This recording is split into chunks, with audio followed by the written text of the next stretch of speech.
반갑습니다. 틈틈이와 알아보는 미국 주식. 오늘은 넷플릭스를 심층해부합니다. 요즘 넷플릭스 얘기가 정말 많죠. 근데 이게 단순히 신작이 대박이 났다거나 요금이 또 올랐다거나 그런 차원의 얘기가 아닙니다. 정말 놀라운 건 역대급 실적을 발표했는데 바로 그 다음날 주가가 무려 9% 넘게 폭락했다는 사실이에요. 오늘은 바로 이 이례적인 사건 뒤에 숨어있는 넷플릭스의 아주 거대한 전략 변화 한번 제대로 펼쳐보겠습니다. 바로 이 숫자입니다. 마이너스 9%. 4월 16일에 넷플릭스가 실적을 발표했는데 와, 시장 예상을 그냥 훌쩍 뛰어넘는 엄청난 성적표를 내놨어요. 당연히 모두가 환호할 줄 알았죠. 근데 바로 다음 날 시장 반응은 보시는 것처럼 정말 싸늘했습니다.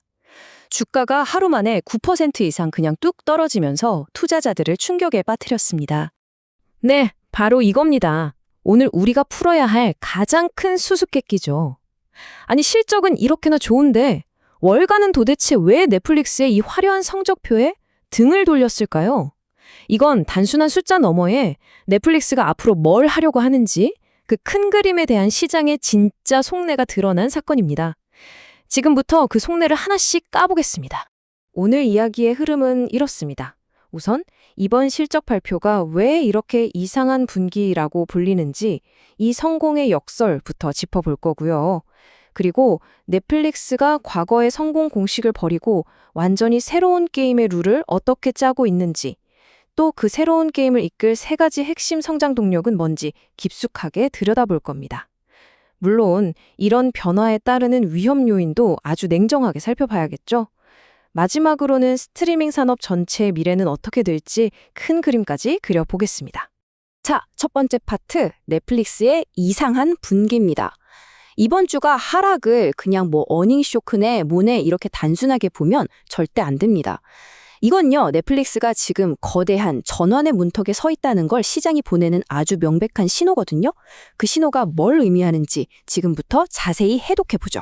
자, 왼쪽에 먼저 보시죠. 1분기 실적만 보면 이건 축포를 터뜨리고도 남을 수준이었습니다. 특히 주당 순이익이 월가 예상치를 어마어마하게 웃돌았거든요. 문제는 오른쪽입니다. 시장은 과거의 성적표가 아니라 미래의 계획서에 주목한 거죠. 넷플릭스가 내놓은 다음 분기 성장률 전망치, 그러니까 가이던스가 시장의 높은 눈높이를 채워주지 못하니까 투자 심리가 순식간에 얼어붙어 버린 겁니다.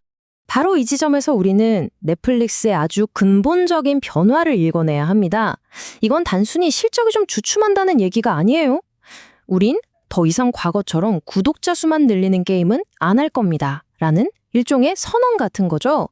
이제부터는 완전히 다른 규칙의 게임이 시작되는 겁니다. 이 슬라이드가 오늘 분석의 진짜 핵심입니다.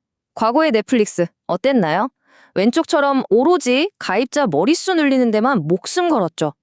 그런데 이제 저울의 추가 오른쪽으로 완전히 기울었습니다. 가입자 수가 아니라 가입자 한 명에게서 얼마나 뽑아낼 수 있느냐, 이게 중요해진 거예요. 즉, 한 사람이 얼마나 더 오래 넷플릭스를 보고 광고도 보고 그래서 결과적으로 얼마의 돈을 더 쓰게 만드느냐. 이걸 보여주는 참여도와 사용자당 평균 매출, 즉 ARPU를 극대화하는 게 새로운 성공의 기준이 된 겁니다. 좋습니다. 그럼 이렇게 수익성 중심으로 확 바뀐 넷플릭스를 앞으로 끌고 갈 동력은 과연 뭘까요? 넷플릭스는 미래를 위해서 아주 강력한 엔진 3개를 준비했습니다. 지금부터 그 엔진들을 하나씩 뜯어보겠습니다. 그 첫 번째 심장, 바로 광고입니다. 예전 같으면 정말 상상도 못할 일이었죠. 컨텐츠만 팔던 넷플릭스가 이제 광고라는 아주 강력한 무기를 장착하고 새로운 수익을 만들어내기 시작했습니다. 자, 이 숫자 좀 보세요. 30억 달러. 2026년에 넷플릭스가 광고 사업 하나로만 벌어들일 거라고 예상되는 매출입니다. 우리 돈으로 약 4조 원이에요.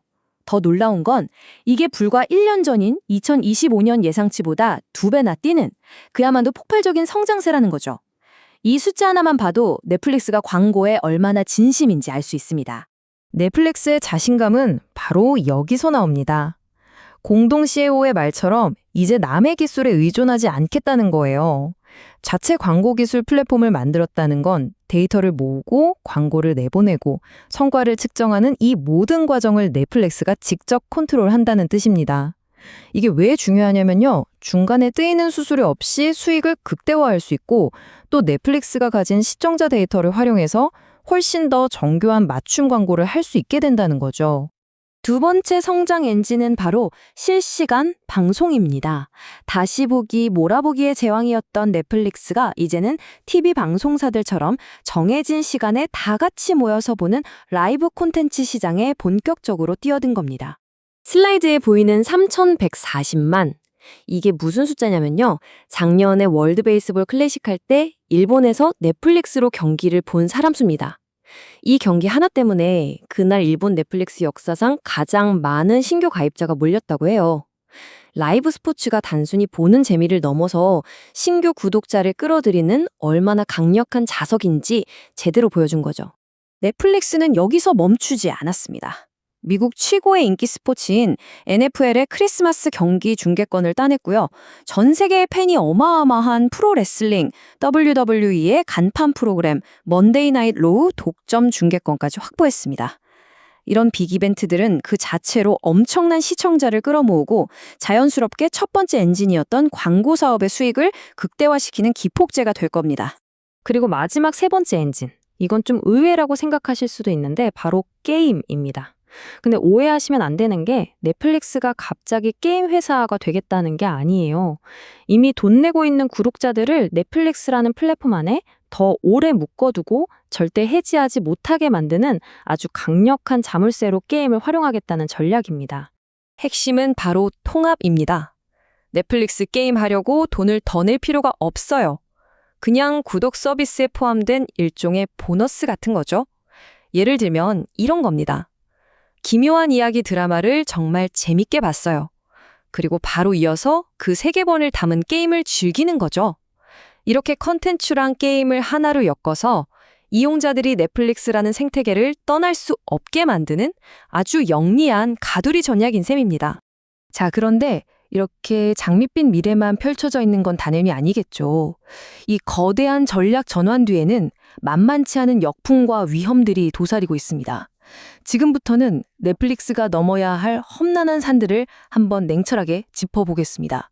이 타임라인이 넷플릭스가 마주한 가장 큰 어려움을 보여줍니다. 2011년에 $8도 안 하던 요금제가 2026년엔 $20에 육박할 걸로 예상됩니다.